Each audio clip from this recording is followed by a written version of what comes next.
I dette forsøg vil vi finde ud af, at reaktionerne af de 3 reaktionsskemaer, der sker ved opvarmning af natriumhydrogenkarbonat. Dette gøres ved at sammenligne den teoretiske masse af produktet med den praktiske masse af produktet.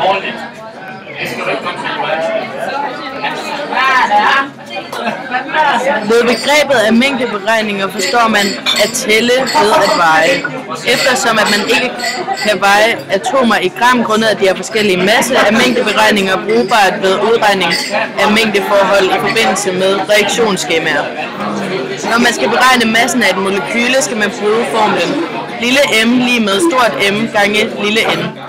Lille m er altså massen, stort M molarmassen og n stofmængden. Nu vil vi afstemme de 3 mulige reaktioner, der sker ved omdannelsen af natriumhydrogenkarbonat. Når man afstemmer et reaktionsskema, skal der være lige mange af de forskellige atomer på begge sider af reaktionspilen. Reaktion 1. 2.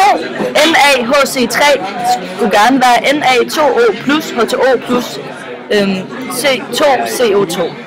Vi starter altså med at tælle natriumatomerne på rektanternes side. Da der er 2 natriumatomer på produktets side, forsøger vi at sætte et total ind foran rektanten. Derefter tæller vi hydrogenatomerne. Disse stemmer nu overens. Men der er halvt så mange carbonatomer på produkternes side.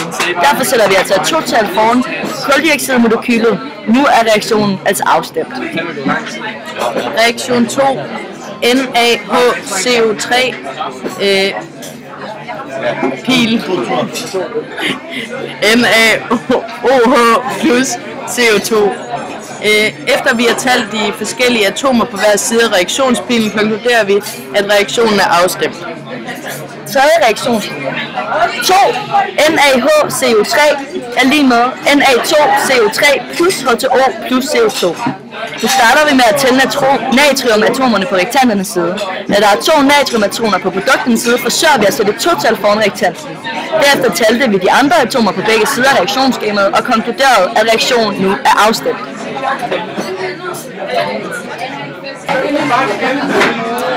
Hvorfor tager man kun højde for det første produkt efter reaktionspilen? Når man opvarmer natriumhydrogenkarbonat, tager man altså ikke højde for de stoffer, der er fordampet under opvarmningen. Derfor er det eneste produkt tilbage i diglen det stof, der har fast tilstand. Materialer. Til at udføre vores forsøg skulle vi bruge et apparatur, en digital vægt, en bundselsbrænder, porcelænsdigel, en trekant, en træfod, en digeltang og selvfølgelig vores stof, natriumhydrogenkarbonat. I vores udførelse skulle vi anbringe den tomme digel i trekant på træfoden og opvarme den i cirka 1 minut. Vi skulle passe på, fordi diglen og trekanten og træfoden bliver meget varme. Vi går ud fra, at eventuelt rester af stof, der kan forsvinde med opvarmning, fjernes ved denne opvarmning. Derfor er det altså vigtigt at opvarme vores digel, så vi ved, at rester fra andre stoffer derfor bliver forsvundet. Derfor skal vi slukke for bundselsbrænderen og lade diglen køle af. Ventetiden bruges til at undersøge, om der er risiko- eller sikkerhedssætninger for natriumhydrogenkarbonatet, og til at finde R- og S-sætningerne for natriumhydroxid, natriumhydroxid og natriumkarbonat. Når diglen er blevet afkølet, vejes den. Benyt tangen til at transportere diglen. Masserne skal selvfølgelig noteres med tal 1. Diglen fyldes knap holdt op med natriumhydrogenkarbonat, så vejer vi diglen med stof som ovenfor. Massen af diglen og natriumkarbonat noteres igen i tabel 1. Anbring diglen med stof i trekanten og opvarm den i 10 minutter. Bunden af diglen skal være rødbrødende. Brug ventetiden til at lave beregningerne, der hører til tabel 2 og 3. Det gjorde vi altså. Da opvarmning derefter er færdig, skal diglen afskøles, før at den vejes igen med vores nuværende indhold. Her har vi målt massen af slutproduktet efter opvarmningen af natriumhydrogenkarbonat. Før opvarmningen var massen af digel 15,118. Og massen af digel og natriumhydrogenkarbonat er altså 21,583. Massen af natriumhydrogenkarbonat er 6,465. Efter opvarmningen var massen af digel og stof X altså 19,255. Molarmassen blev målt af X lige med 0,067. Tabel 2. Vi gjorde det, at for at beregne stofmængden af natriumhydrogenkarbonater, må man først beregne molarmassen, da formlen er N er lige med M divideret med M. Altså stofmængden divideret med massen, stofmængden er lige med massen divideret med molarmassen.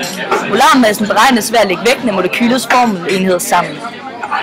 Så vi gjorde det, at molarmassen for NaOH er lige med 22,99. Det plussede vi med 1,008, og derefter plusser vi det med 12,001. Plus 48, og det er 84,008 gram per mol.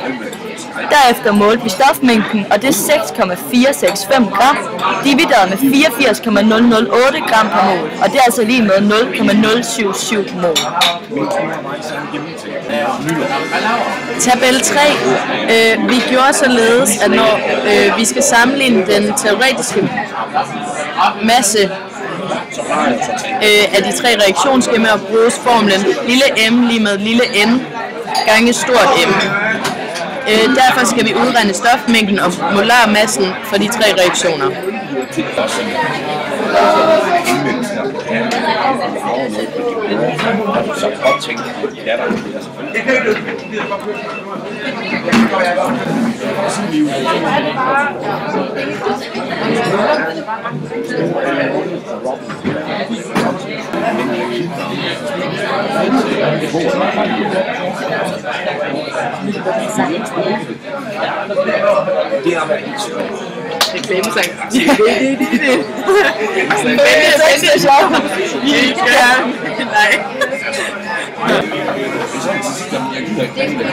Vi finder reaktionen, der sker ved omdannelsen af natriumhydrogenkarbonat ved at sammenligne den teoretiske masse af slutproduktet med den praktiske masse af slutproduktet.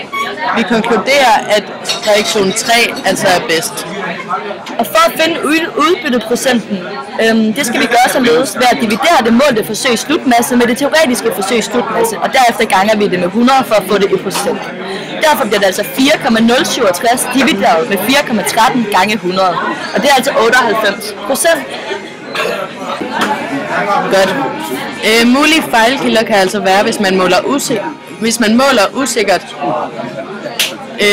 Regnefejl, de kan indeholde rester af andre stoffer, og de andre stoffer kan altså derfor nå at fordampe under ophedningen. Konklusionen er, at fejlkilderne er få, hvilket udbytteprocenten også afspejler, da den er forholdsvis høj. Dette viser, at forsøget faktisk er effektivt. Vores anden konklusion er, at det er reaktion 3, der stemmer overens med vores teoretiske.